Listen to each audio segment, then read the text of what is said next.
Bismillahirrahmanirrahim. Assalamualaikum warahmatullahi wabarakatuh.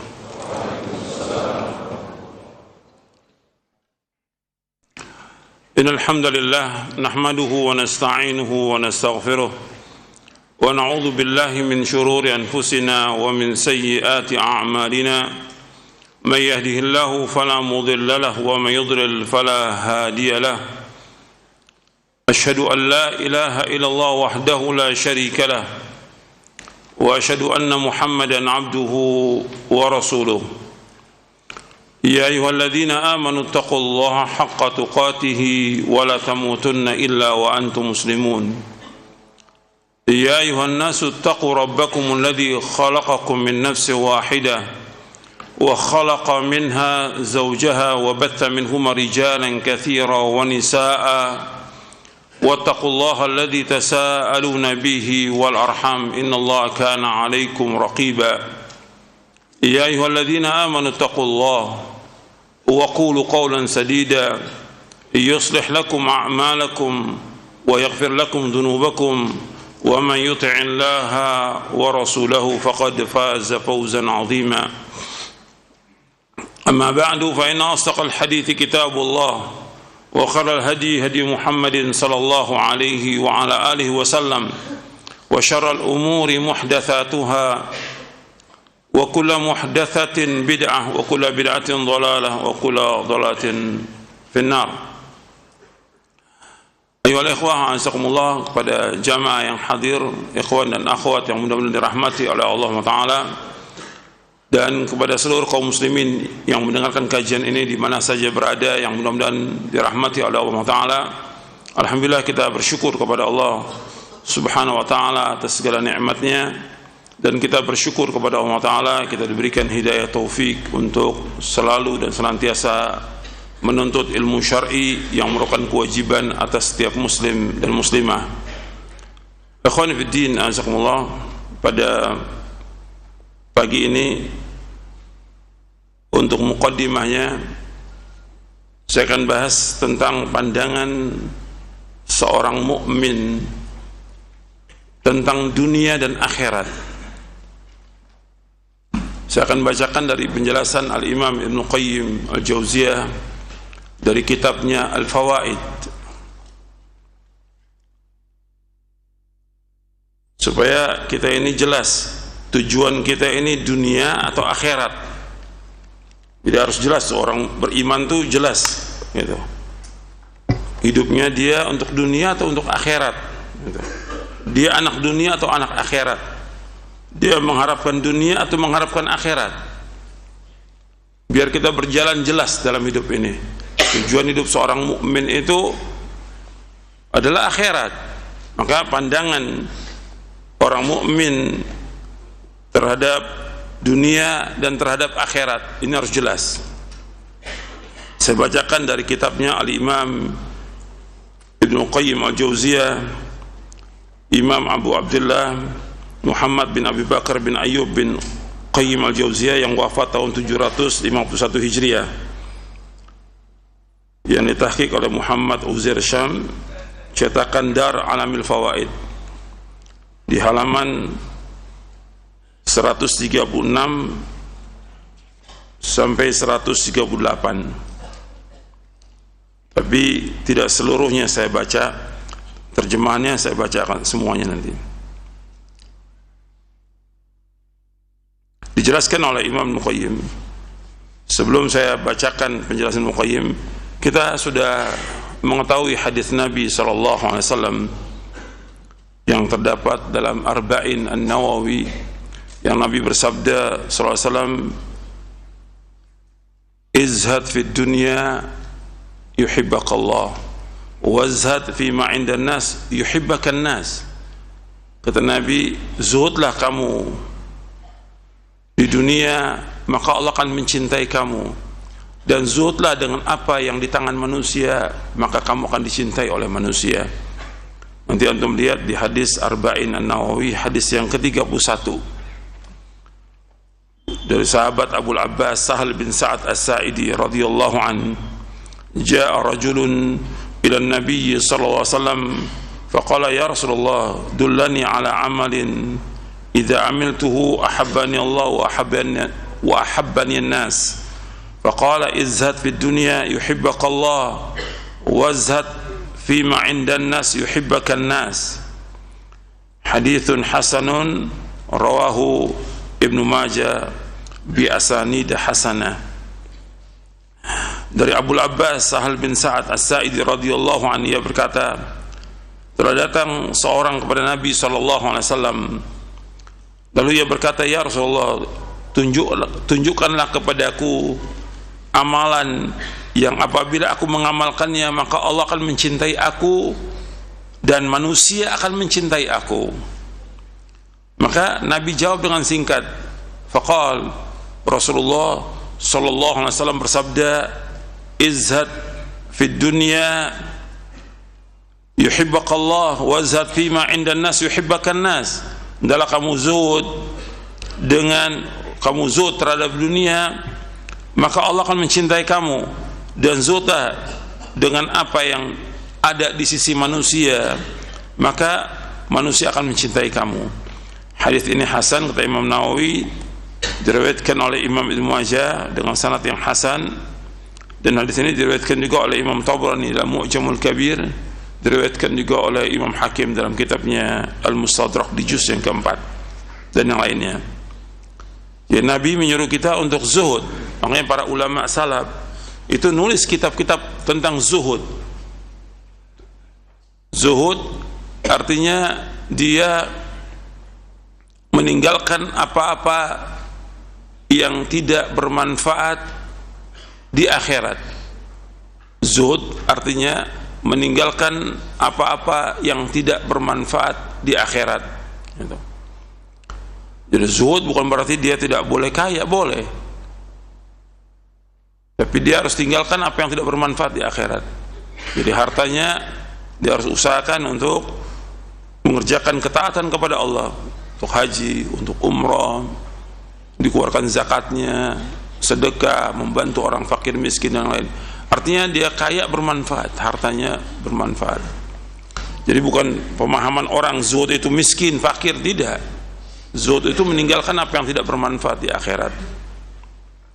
Tapi kita lihat nanti bahwa para sahabat Nabi SAW meninggalkan dunia. Dia tetap dia hidup di dunia, dia mengamalkan amal di dunia, tapi mereka tidak tamak kepada dunia. Saya akan jelaskan penjelasan Al-Imam Al-Qayyim. Faedah, kata beliau, la tatimur raghbatu fil akhirati illa biz-zuhdi fid dunya wa la yastaqimu az-zuhdu fid dunya illa ba'da an-nadharaini sahihaini, nadharun fid dunya wa sur'ati zawaliha wa fana'iha wa idmihlaliha wa naqsiha wa khissatiha wa alamil muzahamati 'alayha wal hirsi 'alayha wa ma fi dhalika min al-ghusas wal naghas wal ankad wa akhiru dhalika az-zawalu wal inqita'u ma'a ma yu'qibu min al-hasrati wal asaf fa talibuha la yanfaqu min hammin qabla husuliha wa hammin fi hali adh-dhafar biha وغم وحزن بعد فواتها فهذا أحد الناظرين.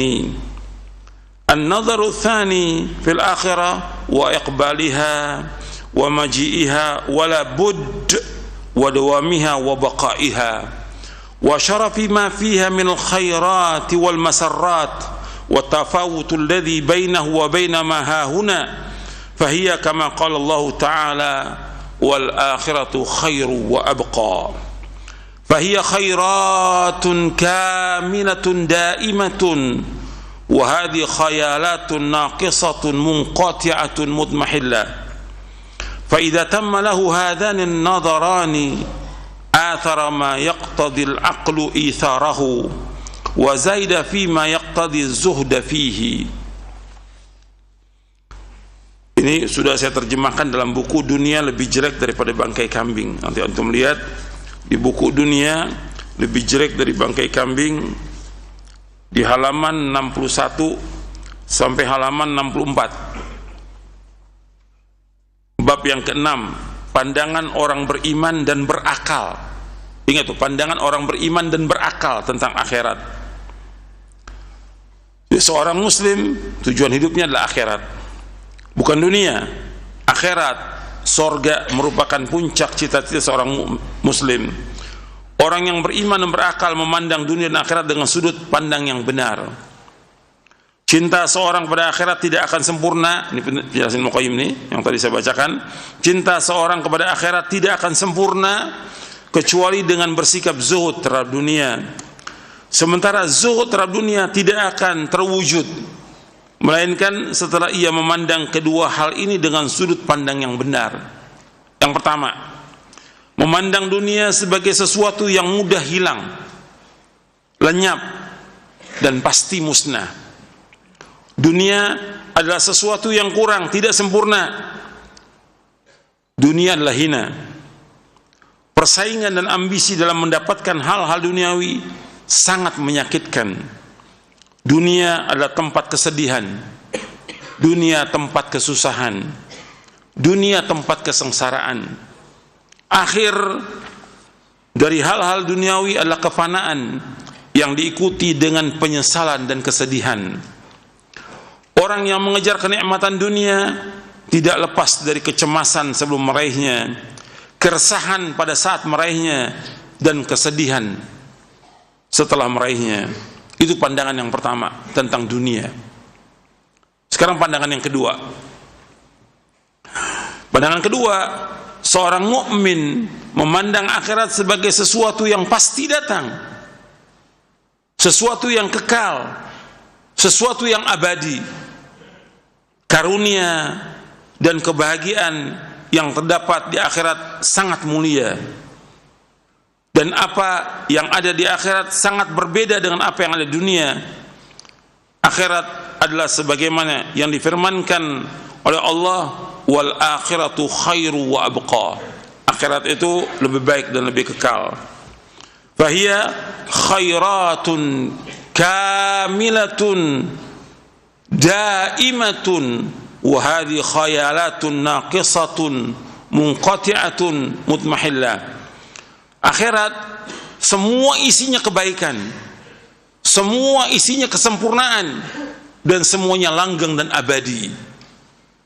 Sedangkan dunia adalah dunia negeri khayalan, negeri yang kurang, negeri yang pasti terputus, dan negeri yang pasti hilang dan lenyap. Apabila sudah sempurna dua pandangan ini, maka akal itu harus mengutamakan yang mana, dan dia harus zuhud. Pasti akal akan mengutamakan yang abadi, yang kekal, yang penuh dengan kenikmatan. Apa? Akhirat. Iman juga demikian. Makanya ketika dia mengutamakan, kata Ibnu Qayyim, lanjutkan lagi, fa idza athara al-fani an-naqisa kana dzalika imma li'adami tabayyun al-fadli lahu wa imma li'adami raghbatihi fil afdal, wa kullu wahidin min al-amrayni yadullu ala dha'f al-iman wa dha'f al-aql wal basira.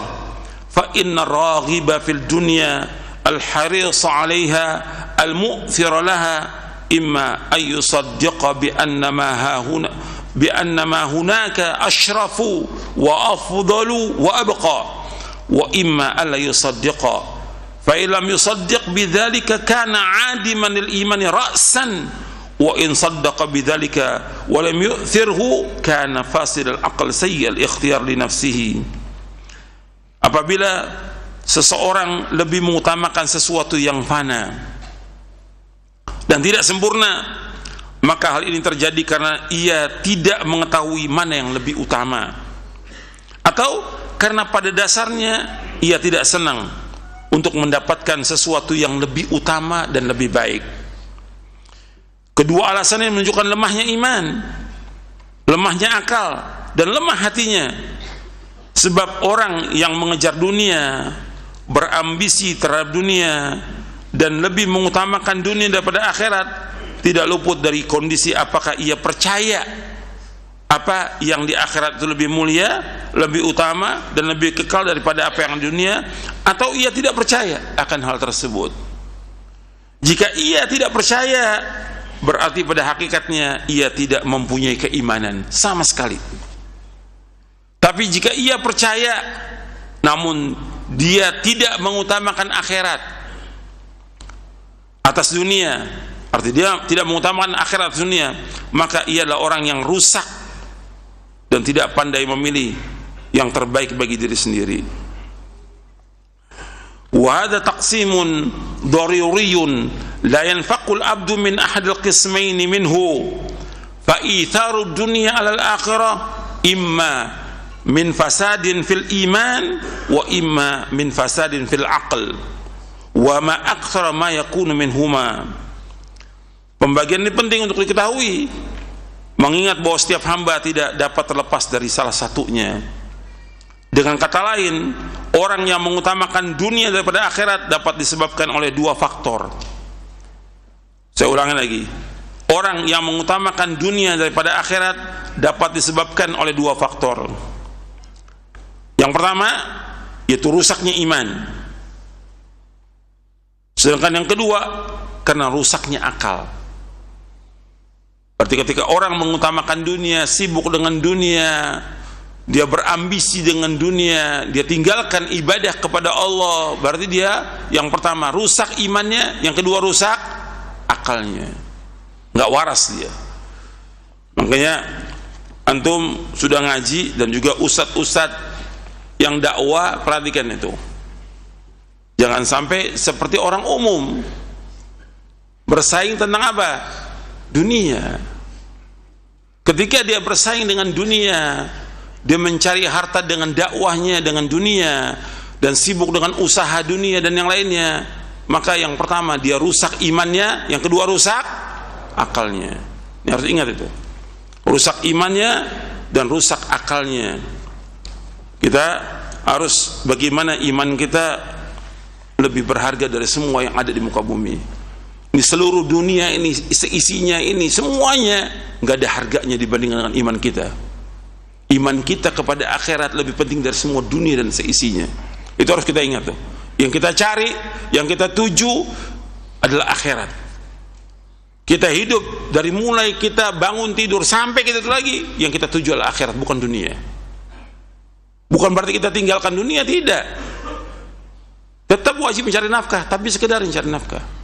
Makanya kata Ibnu Qayyim, saya lanjutkan lagi. Kata Ibnu Qayyim, walihadza nabadaha Rasulullah SAW wara'a dhahrihi wa ashabuhu wa sarafu anha qulubahum wa tarahu wa lam ya'lafuha wa hajaruha wa lam yamilu ilaiha wa adduha sijnan la jannatan fazahidu fiha haqiqata az-zuhdi walau araduha lanalu minha kulla mahbubin wala wasalu minha ila kulli marghubin faqad uridat alaihi mafatihu kunuziha faraddaha wa fadat ala ashabi fa'atharuhu biha wa lam yabi'u haddahu min al-aqrabiha wa alimu annaha ma'barun wa mamarrun la daru muqamin wa mustaqar wa annaha daru uburin la daru sururin wa annaha sahabatu sayfin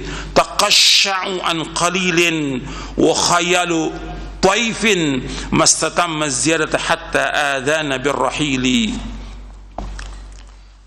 Oleh karena itu, kata Al-Imam Al-Qayyim, oleh karena itu Rasulullah sallallahu alaihi wasallam dan para sahabatnya radhiyallahu anhum ajma'in, mereka mencampakkan dunia di belakang punggung mereka. Mereka memalingkan hati dari dunia, mereka mengabaikannya dan tidak merasa nyaman dengannya. Mereka meninggalkannya dan tidak mengejarnya. Bagi mereka dunia adalah penjara. Bagi mereka dunia penjara.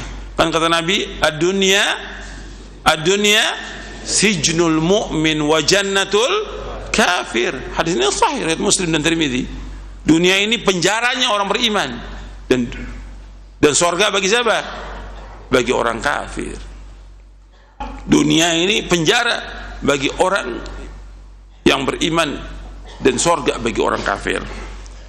Nabi SAW mengatakan dunia adalah penjara, bukan surga, sehingga mereka selalu bersikap zuhud dalam arti yang sebenarnya. Seandainya mereka menginginkan dunia, niscaya mereka akan mendapatkan apa yang disenangi dan mencapai apa yang diinginkan. Sungguh Nabi SAW pernah ditawarkan kunci-kunci perbenaran dunia, tapi beliau menolaknya. Dunia juga ditawarkan kepada para sahabat beliau radhiyallahu anhum ajma'in, namun mereka tidak terpengaruh dan tidak menukar akhirat dengannya. Mereka tidak tukar akhirat dengan dunia, tidak. Mereka tahu bahwasanya dunia hanyalah tempat lintasan dan persinggahan saja, bukan tempat tinggal, bukan tempat menetap. Dunia adalah tempat kesedihan, bukan tempat kebahagiaan. Dunia tak ubahnya seperti awan pada musim kemarau yang membumbung di langit hanya sebentar, kemudian dia menghilang. Dunia seperti khayalan, mimpi sesaat yang juga kita puas menikmatinya, namun tiba-tiba diumumkan untuk berangkat menuju tempat tujuan. Itu penjelasan Al-Muqim. Kemudian dibawakan hadis Nabi SAW. Nabi mengatakan kepada para sahabatnya radhiyallahu ajma'in dan kepada kita semuanya, kata Nabi SAW, qala Nabi SAW, mali walid dunya innama ana karakibin qala fi dhilli sajaratin thumma raha wa tarakaha. Apa aku kepentingan dengan dunia?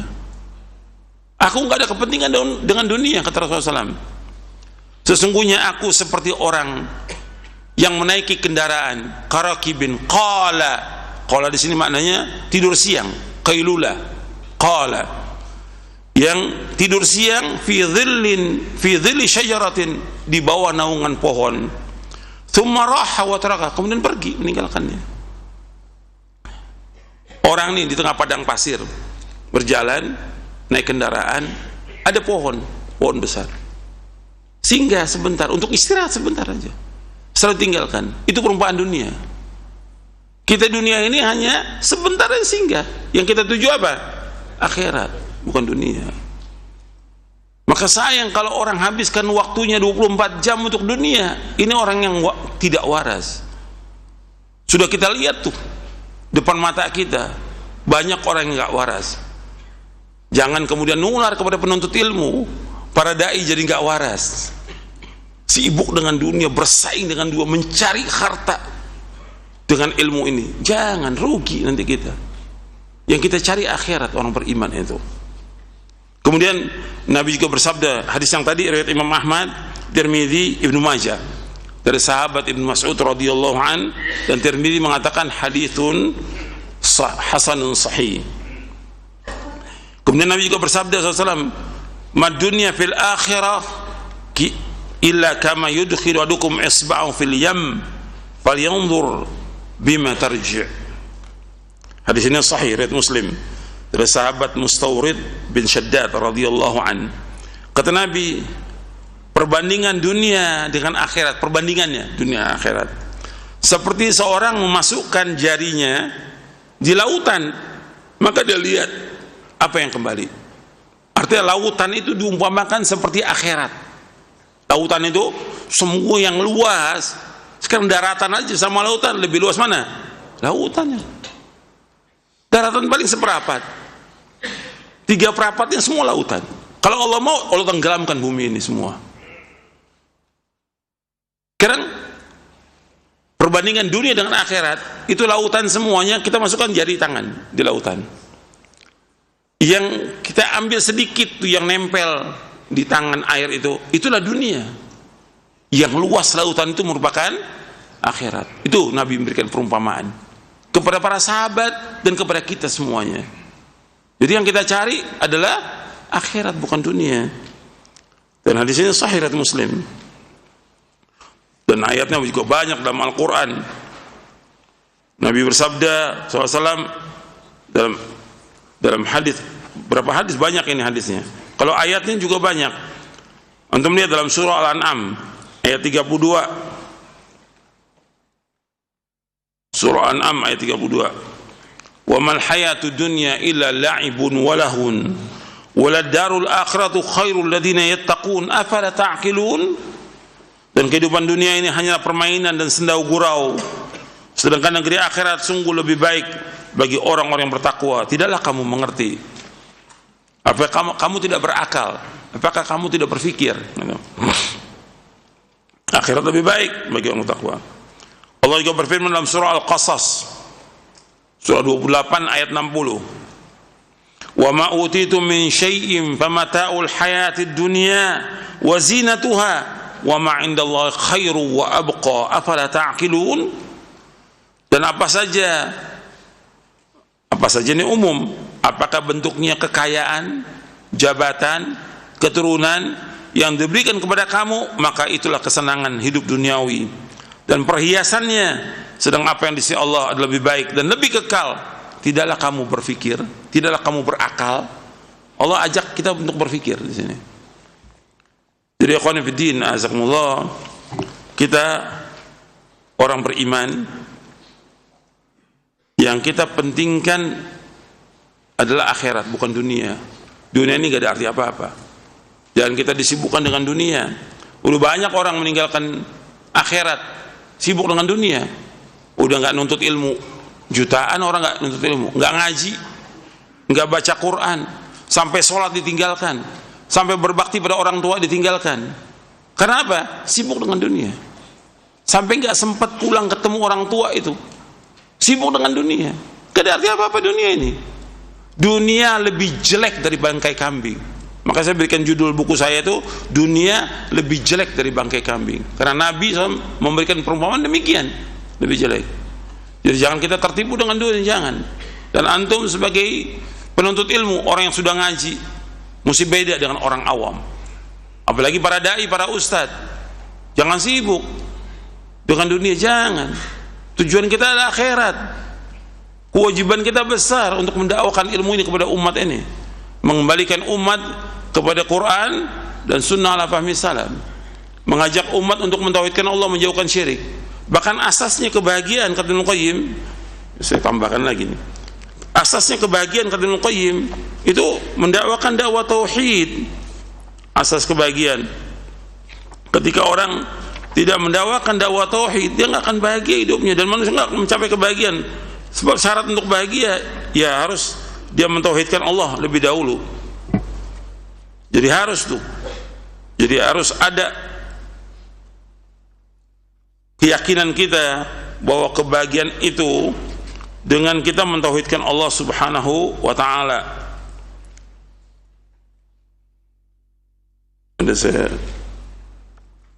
jadi kata Ibnu Qayyim rahimahullah, bahwa asas orang itu bahagia tiga. Yang pertama tauhid, yang kedua melaksanakan sunnah, yang ketiga melaksanakan ketaatan. Saya bacakan di buku Fawaid halaman 157. Al-usulul lati in bana 'alaiha sa'adatul 'abdi thalathatun wa likulli wahid minha dhiddun faman faqada dhalika al-asla hasala diddihi, hasala ala diddihi at-tauhidu wa didduhu asy-syirku wa sunnatu wa didduha al-bid'atu wa ta'atu wa didduha al-ma'siyatu. Kata Al-Imam Muqayyim, pokok yang dibangun di atasnya kebahagiaan seorang hamba itu ada tiga. Pokok yang dibangun kebahagiaan seorang hamba itu ada tiga, dan setiap dari tiga ini ada lawannya. Barang siapa yang hilang pokok ini, maka dia mendapatkan lawannya. Yang pertama tauhid, lawannya syirik. Ketika orang ini tidak bertauhid, maka yang ada apa? Lawannya dia syirik dalam hatinya, penuh dengan kesyirikan. Ketika tauhid itu tidak ada dalam hatinya, yang ada kesyirikan. Yang kedua, fondasi kebahagiaan yang kedua sunnah, lawannya bid'ah. Ketika orang tidak melaksanakan sunnah, maka dia jatuh kepada apa? Bid'ah. Kita harus hidup ini melaksanakan sunnah Nabi, baik itu yang wajib maupun yang sunnah. Dari sunnah itu, ya sunnah itu ada yang wajib, ada yang sunnah. Laksanakan itu, hidupkan. Maka bid'ah itu akan nyingkir dari hati kita. Yang ketiga, yaitu at-ta'ah wa didduhal ma'siyah, ketaatan. Ketika orang tidak mengisi waktunya dengan ketaatan kepada Allah, maka dia akan jatuh dalam perbuatan dosa dan maksiat. Maka harus tuh kita sibukkan waktu kita untuk taat kepada Allah dan taat kepada Rasulnya sallallahu alaihi wasallam. Kemudian dari tiga ini, kata Ibnu Qayyim, walihadi thalatha diddun wahid. Dari tiga ini ada satu lawannya. Apa? Khuluwul qalbi min ar-raghbati fillah wa fima indahu wa min ar-rahba minhu wa mimma indahu. Arti tiga ini ada satu lawannya, yaitu apa?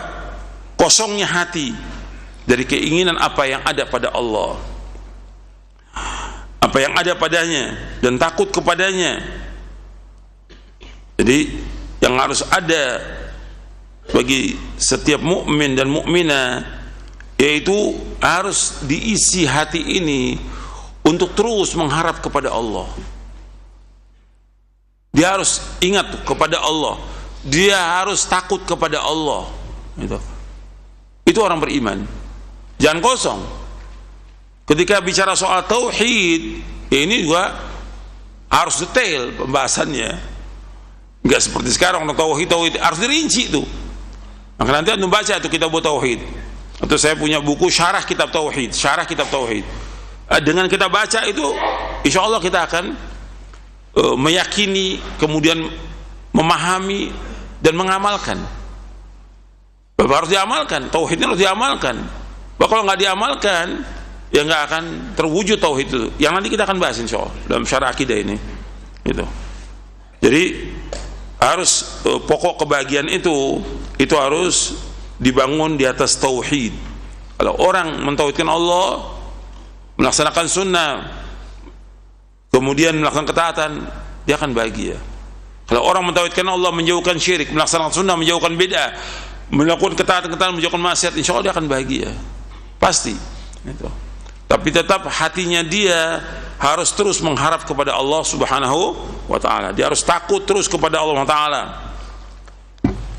Sekarang kita akan lanjutkan dari syarah akidah.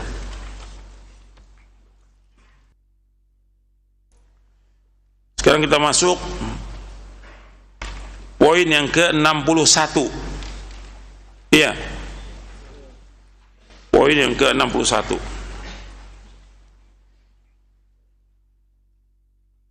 Hukum tiarah, tatayyur, menganggap sial karena sesuatu. Ahlussunnah tidak percaya kepada tiarah atau tatayyur. Tatayyur atau tiarah yaitu merasa bernasib sial karena sesuatu. Diambil dari kata atau dari kalimat zajarat tayra, menerbangkan burung. Al-Imam Ibnu Qayyim yang wafat tahun 751 Hijriah, beliau berkata, dahulu mereka suka menerbangkan atau melepas burung. Jika burung itu terbang ke kanan, maka mereka menamakannya dengan sanih. Bila burung itu terbang ke kiri, mereka menamakan dengan barih. Kalau terbangnya ke depan, dinamakan dengan natih. Dan yang datang kepada mereka dari arah belakang, maka mereka menyebutnya qaid. Sebagian kaum bangsa Arab menganggap sial dengan barih, burung yang terbangnya ke kiri, dan menganggap mujur dengan sanih, burung yang terbang ke arah kanan. Dan ada lagi yang lain yang berpendapat sebaliknya. Ini dibawakan oleh Imam Qayyim dalam kitabnya Miftah dari Sa'adah di juz yang ketiga, yang ditakhrij dan ta'liq oleh Syekh Ali Hasan Ali Al-Halabi rahimahullah. Jadi asalnya kalimat tatayyur dari tayr, yaitu burung gitu.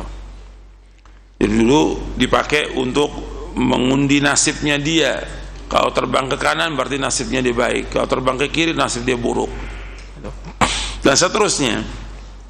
Kemudian sudah jadi kebiasaan mereka menyebut dengan tiara atau tatayyur. Maka Nabi menyebutkan at-tiyaratu syirkun, at-tiyaratu syirkun, at-tiyaratu syirkun. Tiara itu menganggap sial dengan sesuatu itu syirik.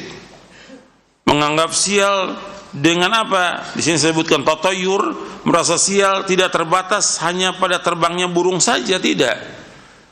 Akan tapi juga pada nama-nama, bilangan, angka, orang-orang cacat dan yang sejenisnya. Semua itu diharamkan dalam syariat Islam dan dimasukkan dalam kategori perbuatan syirik oleh Rasulullah SAW. Karena orang yang bertatayyur menganggap hal tersebut membawa untung dan celaka.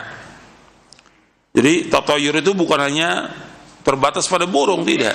Ketika dia merasa sial dengan nama, oh nama ini sial, atau bilangan ini sial, atau angka ini, angka 13 atau 4 atau yang lainnya yang mereka anggap sial, sehingga mereka nggak mau tulis tuh angka itu, dianggap sial oleh mereka.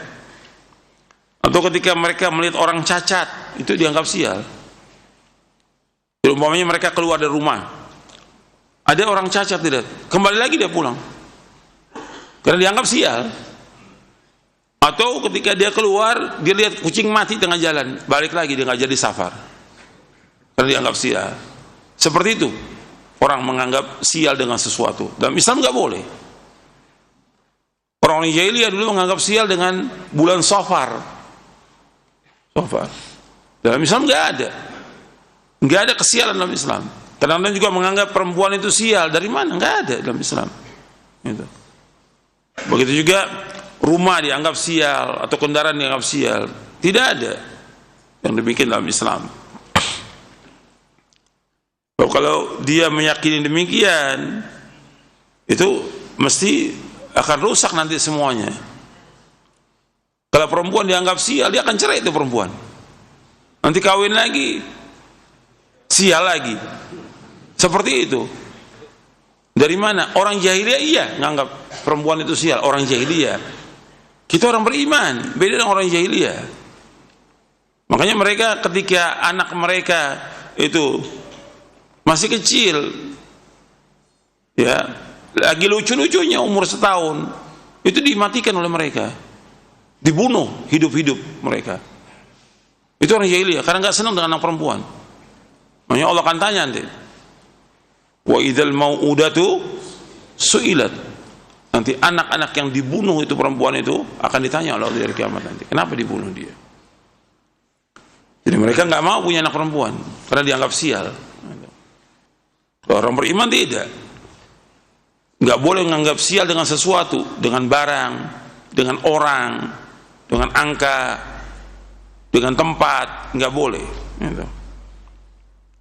Keyakinan sial ini menyalahi keyakinan terhadap takdir ketentuan Allah Subhanahu Wa Taala. Syekh Muhammad bin Shalih Al-Utsaimin rahimahullah yang wafat tahun 1421 Hijriah, beliau berkata, tatayyur adalah menganggap sial atas apa yang dilihat, didengar, atau yang diketahui.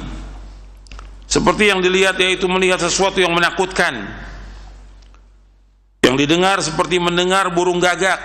Mendengar burung gagak ada orang yang mati. Dan yang diketahui seperti mengetahui tanggal, angka atau bilangan, dianggap sial itu. Tanggalnya, angka atau bilangan. Ini nggak boleh dalam Islam. Menganggap hari kelahiran seseorang itu sial atau lahirnya di bulan ini sial, nggak boleh dalam Islam, nggak boleh. Tatayyur menganggap sial yang suatu menafikan atau menandakan tauhid dari dua segi. Tatayyur menganggap sial dengan sesuatu itu meniadakan atau menafikan tauhid dari dua segi. Yang pertama, orang yang bertatayyur tidak punya rasa tawakal kepada Allah Jalla Jalaluh dan senantiasa bergantung kepada selain Allah. Yang pertama, orang tatayyur itu Tatayur menafikan atau menegakkan tauhid dari dua segi. Yang pertama, orang yang bertatayur tidak punya rasa tawakal kepada Allah dan senantiasa bergantung kepada selain Allah. Yang kedua, ia bergantung kepada sesuatu yang tidak ada hakikatnya dan sesuatu yang termasuk takhayul dan keraguan-raguan. Ia bergantung pada sesuatu yang tidak ada hakikatnya dan sesuatu yang termasuk takhayul dan keraguan-raguan. Nanti antum lihat dalam kitab Al-Qaulu Mufid ala Kitab Tauhid di juz yang pertama oleh Syekh Utsaimin. Al-Qaulu Mufid ala Kitab Tauhid. Al-Imam Ibnu Qayyim rahimahullah kembali menuturkan, orang yang bertatayur itu tersiksa jiwanya, sempit dadanya, tidak pernah tenang, dan buruk akhlaknya. Untuk perhatikan di sini, mudah terpengaruh oleh apa yang dilihat dan didengarnya. Kalimat buruk akhlaknya, apa dimaksud buruk akhlaknya? Ada lanjutan di sini. Mereka menjadi orang yang paling penakut, itu buruk akhlaknya. Orang yang penakut itu akhlaknya buruk. Syaja'ah itu keberanian, itu akhlak yang mulia. Syaja'ah. Makanya orang-orang Arab itu dia punya syaja'ah, berani. Nabi berlindung dari sifat apa? Penakut, juben, penakut. Ini akhlaknya buruk.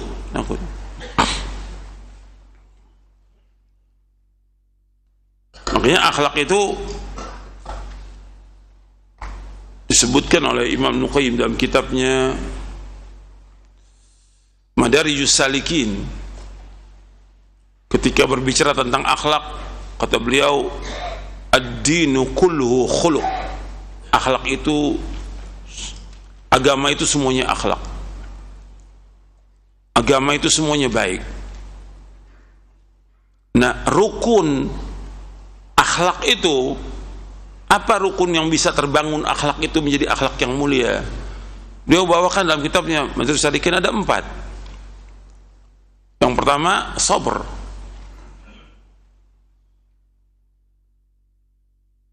Yang kedua, iffah. Jadi yang pertama itu kesabaran. Yang kedua, iffah, menjaga diri, tidak minta-minta pada manusia.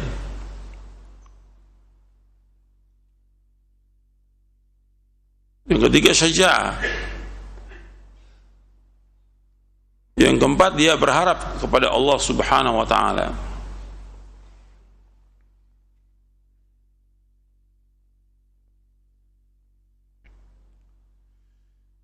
Jadi orang tatayur itu, saya ulangi lagi, kata Ibnu Qayyim, orang yang tatayur tersiksa jiwanya, sempit dadanya, tidak pernah tenang, dia buruk akhlaknya, maksudnya penakut, dan mudah terpengaruh oleh apa yang dilihat dan didengarnya. Mereka menjadi orang yang paling penakut, paling sempit hidupnya, dan paling gelisah jiwanya. Banyak memelihara dan menjaga hal yang tidak memberi manfaat dan mudarat kepadanya. Tidak sedikit dari mereka yang kehilangan peluang dan kesempatan untuk berbuat kebajikan. Allah SWT berfirman, fa idza ja'tumul hasanatu qalu lana hadhi wa in tusum sayyatu yatayyaru bi Musa wa man ma'ah ala inna ma ta'iruhum 'indallah walakin aktsaruhum la ya'lamun. Kemudian apabila kebaikan, kemakmuran datang kepada mereka, mereka berkata, inna karena usaha kami. Dan jika mereka ditimpa kesusahan, mereka lemparkan sebab kesialan itu kepada Musa dan pengikutnya. Ketahuilah sesungguhnya nasib mereka di tangan Allah, namun kebanyakan mereka tidak mengetahui. Di sini kalau datang kebaikan, mereka katakan ini dengan sebab usaha kita, dengan sebab kerja kita, dengan sebab ini kita ini punya nasib yang baik. Wa in tusum sayyatun, apabila mereka tertimpa kejelekan, kesusahan, kelaparan, pacaklik, yatayyaru bi Musa, mereka tatayyur dengan Musa. dan orang-orang yang beriman bersamanya. Kemudian kata Allah, ala innama ta'iruhum indallah walakinna aktsaruhum la ya'lamun. Ketahuilah, sesungguhnya nasib mereka di tangan Allah. Arti yang menentukan nasib manusia ini Allah, dan Allah sudah takdirkan 50.000 tahun sebelum Allah menciptakan langit dan bumi. Artinya orang sudah ditetapkan takdirnya oleh Allah Ta'ala semuanya, tapi gak ada satupun yang tahu, gak ada. Untuk mencapai jalan kebahagiaan Allah sudah jelaskan lengkap. Jalan yang membawa kecelakaan Allah sudah jelaskan dengan lengkap dalam Al-Quran, dan Nabi sudah jelaskan lengkap. Tinggal manusia menempuh jalan itu. Tapi Allah sudah takdirkan semuanya. Adanya musibah, ada petaka, adanya bencana, ini Allah sudah tetapkan. Makanya di sini disebutkan oleh Al-Imam Ibnu Jarir At-Tabari rahimahullah yang wafat tahun 310 Hijriah, dalam tafsirnya beliau mengatakan Allah SWT telah menceritakan bahwa apabila pengikut Fir'aun mendapat keselamatan, kesuburan, keuntungan, kemakmuran, dan banyak rezeki serta menemukan kesenangan duniawi, mereka mengatakan kami memang lebih pantas mendapatkan semua ini. Sebaliknya, manakala mereka tertimpa kejelekan berupa kekeringan, bencana dan musibah, mereka bertatoyur kepada Musa alaihi salatu wassalam dan orang-orang yang beriman bersamanya, yakni mereka melemparkan penyebabnya kepada Nabi Musa alaihi salatu wassalam dan para pengikutnya. Mereka mengatakan, sejak kedatangan Musa kita kehilangan kemakmuran, kesuburan, dan tertimpa krisis. Jadi mereka menyandarkan kesialan kepada siapa? Kepada Nabi Musa alaihissalam. Padahal datangnya Nabi kepada mereka membawa keberkahan. Semua Nabi itu datang, dakwah itu membawa keberkahan, tidak membawa kesialan. Kesialan itu akibat perbuatan dosa mereka. Yang paling besar apa? Yang paling besar kekafiran, mereka tidak beriman. Kekafiran mereka tidak beriman kepada Nabi Musa. Itu yang membuat mereka celaka. Kekafiran mereka. Jadi justru dakwah ini dakwah yang barokah. Dakwah nabi-nabi dan dakwah para rasul alaihi wasallam semua membawa keberkahan. Termasuk dakwah kita ini, dakwah salaf, itu membawa keberkahan, dan itu bisa dibuktikan dalam kehidupan nyata, membawa keberkahan, bisa dibuktikan keberkahan. Coba lihat deh, anak-anak yang tadinya durhaka, berbuat maksiat, narkoba, begitu mengenal dakwah ini dia taat ke masjid, sholat, ini keberkahan. Tadinya orang yang dia sibuk dengan segala macam sudah berbuat maksiat, hartanya tidak berkah, dihambur-hamburkan. Begitu dia masuk ke dakwah ini, barokah hartanya dan bahagia istri dan anaknya. Itu sudah dibuktikan dalam kenyataan. Gitu. Bahwa dakwah ini membawa keberkahan. Ketika dikatakan dakwah ini membawa kesialan, yang sial dengan sebab mereka, karena mereka tidak mau beriman, karena mereka tidak mau mentauhidkan Allah, karena mereka berbuat syirik, itu Allah turunkan azab. Allah turunkan siksa. Karena mereka berbuat beda, Allah turunkan siksa dan Allah turunkan azab dan petaka. Dakwah ini membawa keberkahan dunia dan akhirat, dan itu dibuktikan oleh para sahabat radhiyallahu majma'in. Rasulullah dibuktikan keberkahan itu. Kemudian para sahabat melanjutkan dakwah ini berkah. Semua negeri berkah dengan dakwah ini. Kenapa? Dakwah ini mengajak orang untuk apa? Untuk mentauhidkan Allah, mengajak orang untuk beriman dan bertakwa kepada Allah. Ketika orang itu beriman bertakwa, Allah turunkan barokah dari langit dan bumi. Allah sebutkan dalam surah Al-A'raf, walau anna ahlal qura amanu wattaqau lafatahna alaihim barakatin minas sama'i wal ard walakin kadzabu fa akhadnahum bima kanu yaksibun. Antum lihat dalam surah Al-A'raf surah ke-7 ayat 96. Allah sebutkan kalau seandainya penduduk negeri ini beriman dan bertakwa, Allah turunkan barokah dari langit dan bumi. Tapi mereka mendustakan, maka kami siksa mereka dengan sebab apa yang mereka lakukan. Surah Al-A'raf ayat 90 ayat 96. Walau anna ahlal qura amanu wattaqau. Dakwah kita ini mengajak pada apa? Iman dan takwa.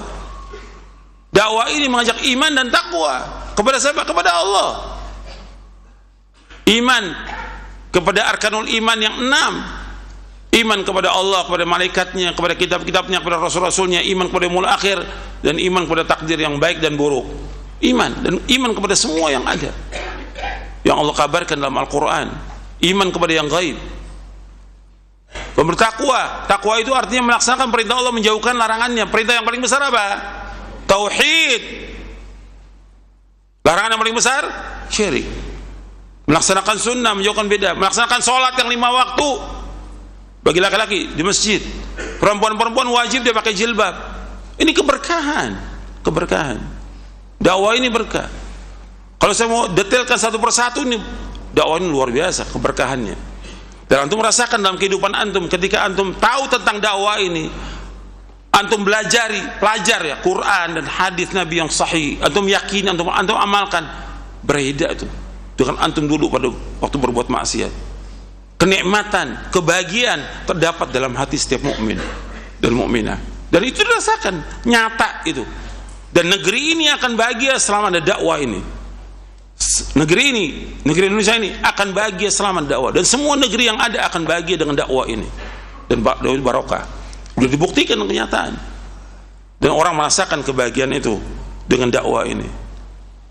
Ketika nggak dilaksanakan dakwah ini, akan terjadi kehancuran, akan terjadi kerusakan, akan turun azab Allah. Dan itu dibuktikan pada masa para anbiya wa rusul alaihi wassalatu wassalam.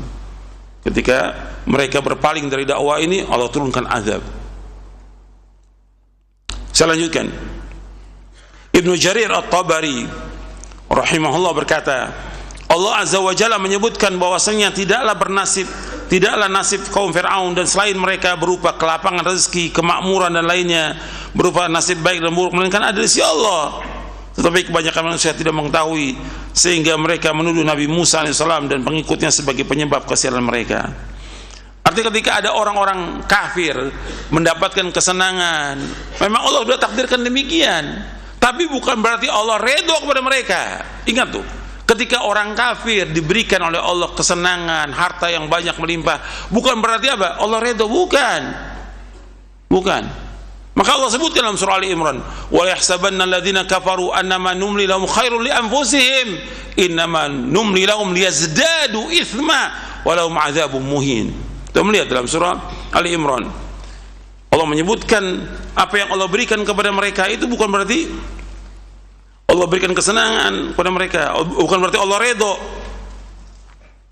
Jadi kadang-kadang orang menyangka orang-orang kafir itu dikasih kesenangan, harta yang banyak, bukan berarti Allah redha, tidak. Di ayat 178 dalam surah Al-Imran, wala yahsabanna alladziina kafaru annama numli lahum khairun li anfusihim innama numli lahum liyazdadu itsma wa lahum 'adzabun muhin. Dan janganlah orang-orang kafir menyangka bahwa apa yang kami berikan kepada mereka itu baik buat mereka. Tidak. Kami berikan kepada mereka segala macam fasilitas itu liyazdadu itsma, supaya mereka tambah dosa. Walahum adzabun muhin, dan bagi mereka azab yang menghinakan. Antum lihat lagi di surah At-Taubah. Ini semuanya dalil dari Quran, ya. Antum lihat di surah At-Taubah ayat 55. At-Taubah ayat 55. Allah berfirman, fala tu'jibka amwaluhum wala auladuhum innama yuridullahu liyu'adzibahum biha fil hayatid dunya wa tazhaq anfusuhum wa hum kafirun. Fala tu'jibka amwaluhum wala auladuhum, janganlah kalian terpesona dengan apa yang ada pada mereka dari harta mereka dan juga anak-anak mereka.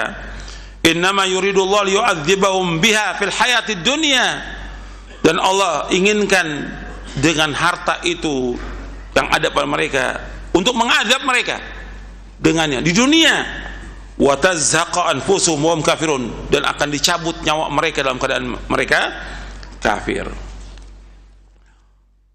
Di ayat 85 juga sama, di surah yang sama. Allah ulangi lagi tuh. Di ayat 85-nya di surah At-Taubah Allah ulangi lagi. Jadi apa yang diberikan oleh Allah kepada orang-orang kafir itu bukan menunjukkan bahwa Allah redho, tidak. Tapi Allah berikan itu untuk apa? Untuk apa? Untuk supaya mereka bertambah dosa dan untuk menyiksa mereka di dunia. Jadi mereka dengan harta, dengan semua kenikmatan yang memberikan, bukan berarti mereka senang, tidak. Mereka sempit dadanya, mereka susah hidupnya, tidak akan bahagia. Orang kafir tidak akan bahagia di dunia dan tidak akan bahagia di akhirat. Itu nas Al-Quran demikian. Karena Allah ingin menyiksa mereka dengan apa? Dengan harta mereka di dunia dan juga nanti di akhirat. Jadi kita jangan melihat orang-orang kafir bahagia, tidak. Allah kasih mereka, tapi bukan berarti mereka bahagia dengan kekayaan mereka.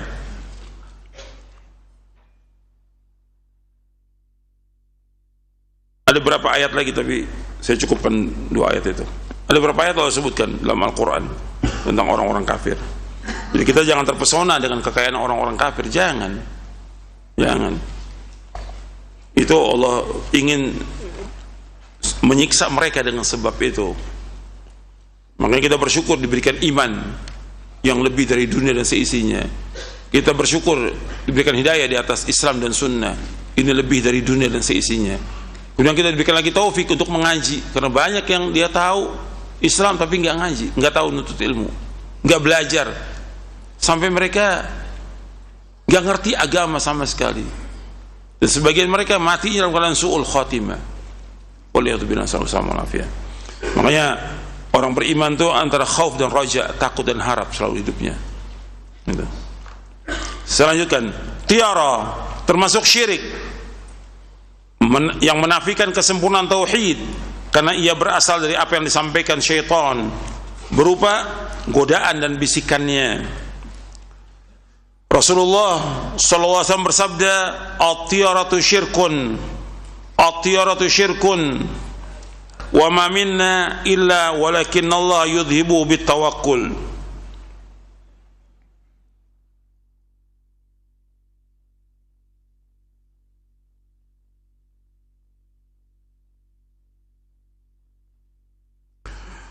Rasulullah bersabda, at-tiyaratu syirkun, at-tiyaratu syirkun, bahwa tiara artinya menganggap sial dengan sesuatu adalah syirik. Tiara itu syirik, tiara itu syirik 3 kali. Wa ma minna illa, artinya setiap orang pasti pernah terlintas dalam hatinya sesuatu dari hal ini. Walakinallaha yudhibu bitawakkul, hanya Allah menghilangkannya dengan tawakal kepadanya. Hadis ini sahih, diriwayatkan oleh Imam Bukhari dalam kitabnya Al-Adabul Mufrad, Abu Daud, Tirmidzi, Ibnu Majah, Ahmad, Ibnu Hibban dalam Mawaridh Dhum'an, dan juga dalam Ta'liqatul Hisan ala Sahih Ibnu Hibban, dan juga Al-Hakim dalam Mustadraknya. Kata Tirmidzi, hadis ini hasanun sahih, hadithun hasanun sahih. Hadis ini diriwayatkan dari sahabat Abdullah bin Mas'ud radhiyallahu an. Kalimat at-tiyara syirik, tiara syirik, dijelaskan oleh para ulama yang dimaksud syirkun asghar di sini. Syirik yang kecil maksudnya. Bahwa syirik besar keluar dari Islam. Dan setiap orang itu pernah terlintas. Ada tuh kadang-kadang dia, karena dia dari kecil diajarkan takut dengan sesuatu atau menganggap sial dengan sesuatu, dia percaya tuh, terlintas, langsung dia minta ampun kepada Allah Subhanahu wa taala, istighfar dia. Dan kalau ada bacaannya lagi yang nanti disebutkan di halaman selanjutnya, Allahumma la khaira khairuk wa la tayra illa tayruk wa la ilaha ghairuk. Yang kita ucapkan, Allahumma la khaira illa khairuk wa la tayra illa tayruk wa la ilaha ghairuk. Sekarang kita lanjutkan. Di dalam kitab Sahih Muslim disebutkan sebuah hadis dari Muawiyah bin Hakam As-Sulami radhiyallahu anhu bahwa ia pernah berkata kepada Rasulullah SAW, di antara kami ada orang yang bertatayyur. Kemudian beliau bersabda sallallahu alaihi wasallam, itulah sesuatu yang mesti mereka temui dalam diri mereka. Tapi janganlah yang demikian menjadi penghalang bagi mereka.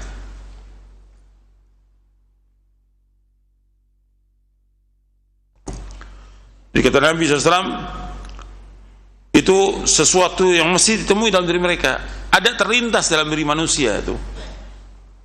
Karena banyaknya orang di masyarakat percaya demikian, karena terlintas dia. Maka kata Nabi, jangan yang demikian menghalangi mereka. Artinya tetap aja dia nggak usah takut jalan gitu. Kadang-kadang tatayur ini membuat orang takut gitu. Orang beriman nggak boleh takut. Dan antum lihat bagusnya di kitab tauhid itu, setelah bab takut, khauf, dilanjutkan dengan bab tawakal. Jadi ketika orang itu takut, dia harus tawakal kepada Allah. Nanti antum lihat di syarah kitab tauhid, setelah Syekh Muhammad bin Abdullah membawakan bab tentang khauf, takut, maka dibawakan tawakal. Kita harus takut kepada Allah saja, nggak boleh kepada yang lain. Ya, orang beriman itu harus berani, nggak boleh penakut itu. Kadang-kadang baru ada perkataan atau ada ini udah ketakutan. Orang beriman nggak boleh takut, nggak boleh takut. Kita ini udah kebiasaan takut ya, kebiasaan takut sampai sudah keterlaluan dia tinggalkan kewajiban. Kita lanjutkan. Rasulullah SAW kemudian menerangkan permasalahan tersebut kepada umatnya tentang kesesatan tatayyur. Kesesatan tatayyur. Bahwa tatayyur ini sesat. Supaya mereka mengetahui bahwa Allah SWT tidak memberikan kepada mereka sesuatu alamat atau tanda atas kesialan, atau menjadikannya sebagai sebab bagi apa yang mereka takutkan dan mereka khawatirkan. Supaya hati mereka menjadi tenang dan jiwa mereka menjadi damai di hadapan Allah yang Maha Suci. Telah diriwayatkan dari Abdullah bin Amr radhiyallahu anhuma, ia berkata, Rasulullah bersabda, man raddathu tiyaratu min hajatin faqad asyraka. Qalu ya Rasulullah wa ma kafaratu dzalik? Qala ay yaqula ahaduhum Allahumma la khaira illa khairuk wa la tayra illa tayruk wa la ilaha ghairuk. Barang siapa yang mengurungkan niatnya karena tiara, dia mengurungkan niatnya karena tiara, maka ia telah berbuat syirik. Para sahabat bertanya, kemudian apa tebusannya ya Rasulullah? Maka beliau sallallahu alaihi wasallam menjawab, hendaklah ia mengucapkan Allahumma la khaira illa khairuk wa la tayra illa tayruk wa la ilaha ghairuk. Ya Allah, tidak ada kebaikan kecuali kebaikan dari Engkau. Tidak ada burung yang dijadikan objek tatayur melainkan makhlukmu, dan tidak ada ilah yang berhak diibadahi dengan benar kecuali yang Engkau. Hadis ini sahih, diriwayatkan oleh Imam Ahmad dalam musnadnya, disahihkan oleh Syekh Ahmad Muhammad Syakir dalam tahqiq Musnad Imam Ahmad, dan juga disahihkan oleh Syekh Al-Albani dalam silsilah hadis as-sahihah di juz yang ketiga. Anda perhatikan dia di sini, barang siapa yang mengurungkan niatnya karena tiara, artinya ada kejadian di masyarakat, dia lihat tuh ada orang cacat, atau ada ular di tengah jalan, atau ada kucing yang ketabrak mati. Dia sudah keluar dari rumahnya untuk safar, dia nggak jadi, ini nggak boleh. Maka orang ini ketika dia mengurungkan niatnya, dia telah berbuat apa kata Nabi? Syirik gitu. Meskipun syirik kecil, gak boleh dia mengurungkan niatnya, tetap jalan karena gak ada pengaruh sama sekali itu. Yang dilihat dari orang cacat, yang dilihat dari ular yang mati atau kucing yang mati, atau dia masuk ke kamar hotel 13 di kamar, bingung 13 ini. Tapi jarang ada, kecuali negeri Arab ya, tetap ada 13. Nah ini yang seperti ini ketakutan yang luar biasa, nggak boleh. nggak boleh. Sampai dia minta keluar, cari pindah ke kamar yang lain. Dalam Islam nggak ada tiara, nggak ada. Anggapan sial kepada suatu tidak ada dalam Islam, dan nggak boleh. Ini kepercayaan jahiliyah, kepercayaan jahiliyah. Makanya ketika dia ada terlintas seperti itu, maka dia harus bayar kafarahnya. Kafarahnya apa? Allahumma la khaira ila khairuk wa la tayra ila tayruk wa la ilaha ghairuk. Itu bacaannya. Ya Allah, tidak ada kebaikan kecuali kebaikan dari Engkau. Allahumma la khaira illa khairuk. Ya Allah, tidak ada kebaikan kecuali kebaikan dari Engkau. Wa la tayra illa tayruk. Dan tidak ada burung yang dijadikan sebagai objek tayr melainkan makhlukmu ya Allah. Wa la ilaha ghairuk. Dan tidak ada ilah yang berhak diibadahi melainkan hanya Engkau. Kemudian pengharaman tentang tiarah didasarkan pada beberapa hal. Yang pertama, dalam tiarah tergantung sikap bergantung kepada selain Allah SWT, bergantung kepada benda-benda yang diyakini itu, nggak bergantung kepada Allah. Yang kedua, tiarah melahirkan perasaan takut, tidak aman dari banyak hal dalam diri seorang, atau sesuatu yang pada gilirannya menyebabkan kegoncangan jiwa yang dapat berpengaruh proses kerjanya sebagai khalifah di muka bumi ini. Yang ketiga, tiarah membuka jalan penyebaran khurafat dalam masyarakat dengan jalan memberikan kemampuan mendatangkan manfaat dan mudarat atau mempengaruhi jalan hidup manusia kepada berbagai jenis makhluk yang sebenarnya tidak mereka miliki. Pada gilirannya akan mengantar kepada perbuatan syirik besar. Ini saya nukil dari kitab Al-Madkhal di Dirasatil Aqidah Ahlussunnah wal Jamaah. Antum lihat di halaman yang tadi tentang hadis Ibnu Mas'ud ketika Nabi menyebutkan at-tiyaratu syirkun, at-tiyaratu syirkun wa ma minna illa walakin Allah yudhibu tawakkul. Tiara itu syirik, tiara itu syirik, tiara syirik, dan setiap orang pasti terlintas dalam hatinya suatu dari hal ini, tapi akan dihilangkan dengan tawakal. Artinya menghilangkan kepercayaan kepada tiara ini sikap tawakal. Ini penting ini, dan tawakal ini penting. Makanya ketika Nabi menyebutkan tentang 70.000 orang yang masuk surga tanpa hisab, tanpa azab, Nabi menyebutkan apa? Humul ladzina la yastarqun wa la yaktawun wa la yatatayyarun wa ala rabbihim yatawakkalun. Hadis sahih Bukhari Muslim. Mereka 70.000 orang yang masuk surga tanpa hisab, tanpa azab.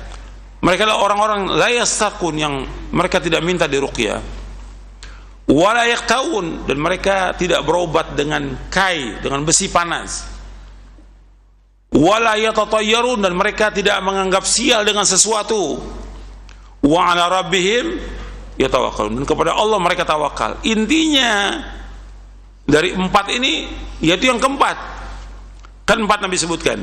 Yang pertama la yastarqun, yang kedua la yaktawun, yang ketiga la yatatayyarun, yang keempat wa ala rabbihim yatawakkalun. Yang pokoknya yang keempat ini, dan mereka tawakal kepada Allah. Jadi sikap tawakalnya harus ada pada setiap mukmin, dan tawakal termasuk syarat iman. Wa 'alallahi fatawakkalu in kuntum mu'minin. In kuntum mu'minin. Itu merupakan syarat iman. Dan kepada Allah hendaklah kalian tawakal ya, jika kalian orang beriman. Artinya di sini disebutkan tentang syarat iman itu tawakal. Hendaklah kepada Allah kalian tawakal jika kalian orang-orang beriman. Innya syarat. Innya sebagai syarat. Disuruh untuk tawakal hanya kepada Allah Subhanahu wa ta'ala. Wa 'alallahi fatawakkalu in kuntum mu'minin. Dalam surah Al-Maidah ayat 23. Wa 'alallahi fatawakkalu in kuntum mu'minin, dan kepada Allah kalian tawakal jika kalian orang beriman. Jadi tawakal ini penting. Tawakal ini dasar yang mendasari kita dalam kita berbuat dan segala macam. Itu tawakal. Makanya harus betul-betul kita tawakal kepada Allah Subhanahu wa ta'ala. Maka Maka yang tadi itu yang saya sebutkan tentang Ibnu Qayyim itu, kebahagiaan itu 4. Yang pertama apa? Sabar. Yang kedua iffah. Yang ketiga syaja'ah. Yang keempat tawakal. Yang keempat itu tawakal. Jadi akhlak yang mulia itu rukunnya ada 4. Yang pertama sabar, yang kedua iffah, yang ketiga syaja'ah, yang keempat tawakal. Tawakal kepada Allah. Definisi tawakal itu disebutkan ada beberapa definisi, tapi yang mencakup itu definisi tawakal itu sidqut tafwidhi wa i'timadul qalbi 'ala Allah fi jalbil masalih wa daf'il madar ma'a akhdhil asbab as-sahihah.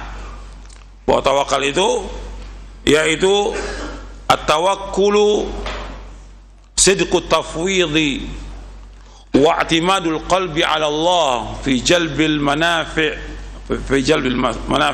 wa daf'il madar ma akhdhil asbab as-sahihah.